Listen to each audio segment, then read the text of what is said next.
दोस्तों आदाब, मेरा नाम सलीम आज़ाद है और आप देख रहे हैं YouTube channel global boundary. Uttar Pradesh के मुख्यमंत्री योगी आदित्यनाथ के कार्यकाल 2.0 में 52 मंत्रियों में से एक नाम जिस पर बहुत ज़्यादा चर्चा हुई और बहुत ज़्यादा नाम लिया जा रहा है, इस वक्त टीवी चैनलों पर लगातार फ्लैश हो रहा है, वो नाम है दानिश आज़ाद अंसारी का।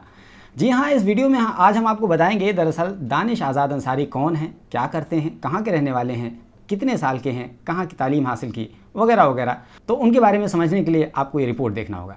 उत्तर प्रदेश में योगी सरकार के पहले कार्यकाल में मुस्लिम चेहरा रहे मोहसिन रजा को इस बार जगह नहीं मिल सकी है। बीजेपी ने मोहसिन रजा की जगह दानिश आज़ाद अंसारी को मंत्री बनाया है। दानिश ने योगी सरकार में राज्य मंत्री की शपथ ले ली है। ऐसे में सवाल उठता है कि आखिर क्या वजह रही है कि योगी कैबिनेट में मोहसिन रजा की छुट्टी हो गई और कौन है दानिश आज़ाद अंसारी जिन्हें मंत्री बनाया गया है। योगी सरकार के दूसरे कार्यकाल में मुस्लिम चेहरे के तौर पर शामिल किए गए राज्य मंत्री दानिश आज़ाद अंसारी छात्र राजनीति से आए हैं और बीजेपी अल्पसंख्यक मोर्चा के प्रदेश महासचिव भी हैं। पूर्वांचल के बलिया से आने वाले दानिश आज़ाद अंसारी मुस्लिम ओबीसी के अंसारी जाति से आते हैं। दानिश आज़ाद अंसारी लंबे समय से राजनीति में सक्रिय हैं। लखनऊ विश्वविद्यालय में छात्र राजनीति से अपनी राजनीतिक पारी की शुरुआत करने वाले दानिश आज़ाद अखिल भारतीय विद्यार्थी परिषद यानी ABVP में विभिन्न पदों पर रहे हैं। दानिश आज़ाद लगातार अल्पसंख्यक समाज और युवाओं में अपनी सक्रियता बनाए हुए हैं। इसी नाते 2022 के विधानसभा चुनाव को देखते हुए उन्हें पार्टी ने प्रदेश महामंत्री बना दिया था। बीजेपी अल्पसंख्यक मोर्चा के महासचिव रहते हुए दानिश आज़ाद अंसारी ने अहम भूमिका अदा की है। बीजेपी ने अपने सियासी एजेंडे के तहत अब उन्हें कैबिनेट में शामिल कर लिया है। आपको बता दें कि मोदी सरकार बनने के बाद से ही बीजेपी का फोकस मुस्लिम पसमानदा जाति पर है, जिसके लिए मोहसिन रजा की जगह दानिश आज़ाद को लाया गया है। मोहसिन रजा शिया और मुस्लिम सवर्ण जाति से आते हैं, जबकि दानिश आज़ाद अंसारी मुस्लिम OBC के अंसारी समुदाय से आते हैं। यहाँ आपको बताते चलें कि उत्तर प्रदेश में मुसलमानों की जनसंख्या 20% के करीब है। उनमें से सबसे बड़ी आबादी उत्तर प्रदेश में अंसारी समुदाय की है, लेकिन सत्ता में भागीदारी उनकी आबादी से बहुत कम है। ऐसे में पसमानदा समुदाय की दूसरी जातियों की जगह मुस्लिम समुदाय की सवर्ण जातियां शेख, पठान, सैयद, मुस्लिम राजपूत और मुस्लिम त्यागी हावी हैं। ऐसे में बीजेपी की नज़र OBC मुस्लिम समुदाय पर है, जिन्हें साधने के लिए तमाम कवायद की जा रही है। बीजेपी अब लगातार मुसलमानों में पैठ बनाने की कोशिश कर रही है। इसी कड़ी में योगी सरकार के पिछले कार्यकाल में अल्पसंख्यक आयोग के चेयरमैन का पद सैफी समुदाय को सौंपा गया है, तो बीजेपी अल्पसंख्यक मोर्चा के तमाम पदों में उन्हें जगह दी गई है। ऐसे में अब योगी सरकार में अंसारी समुदाय से आने वाले दानिश आज़ाद अंसारी को मंत्री बनाकर बड़ा सियासी दांव खेला है। उत्तर प्रदेश के बलिया जिले के बसंतपुर के रहने वाले दानिश आज़ाद अंसारी योगी कैबिनेट 2.0 में इकलौते मुस्लिम मंत्री हैं। दानिश आज़ाद अंसारी की उम्र केवल 33 वर्ष है और दिलचस्प बात यह है कि दानिश आज़ाद अंसारी विधानसभा या विधान परिषद किसी भी सदन का हिस्सा नहीं है। उन्हें MLC कोटे से मंत्री बनाया गया है। दानिश आज़ाद अंसारी की स्कूलिंग बलिया से हुई। उसके बाद दानिश ने लखनऊ विश्वविद्यालय से मास्टर ऑफ क्वालिटी मैनेजमेंट और IGNOU से मास्टर ऑफ पब्लिक एडमिनिस्ट्रेशन की डिग्री हासिल की है। दानिश 2010 में अखिल भारतीय विद्यार्थी परिषद यानी ABVP से जुड़े और योगी सरकार ने उन्हें 29 अक्टूबर 2018 को उर्दू भाषा आयोग का सदस्य मनोनीत किया।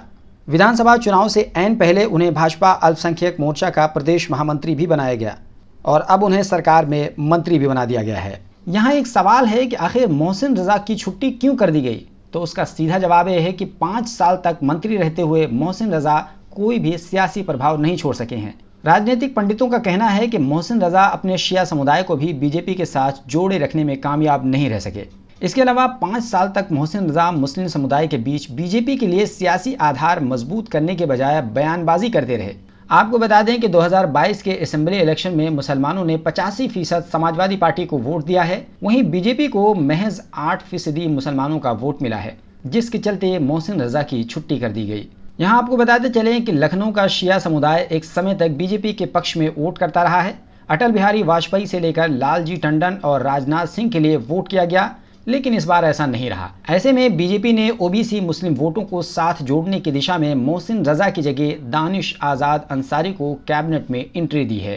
दोस्तों, ये बात आपको बताते चलें कि उत्तर प्रदेश के 2022 असेंबली इलेक्शन में 403 विधानसभा सीटों पर बीजेपी ने एक भी मुस्लिम कैंडिडेट को टिकट नहीं दिया था। हाँ, याद रहे, बीजेपी की जो सहयोगी पार्टी थी जिसका नाम था अपना दल S, उसने अपने एक मुस्लिम कैंडिडेट हैदर अली उर्फ हमजा मियां को उतारा था।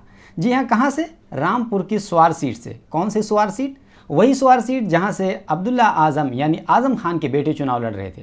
और आजम खान के बेटे अब्दुल्ला आजम ने हमजा मियां को जानते हैं कितने वोटों से हराया?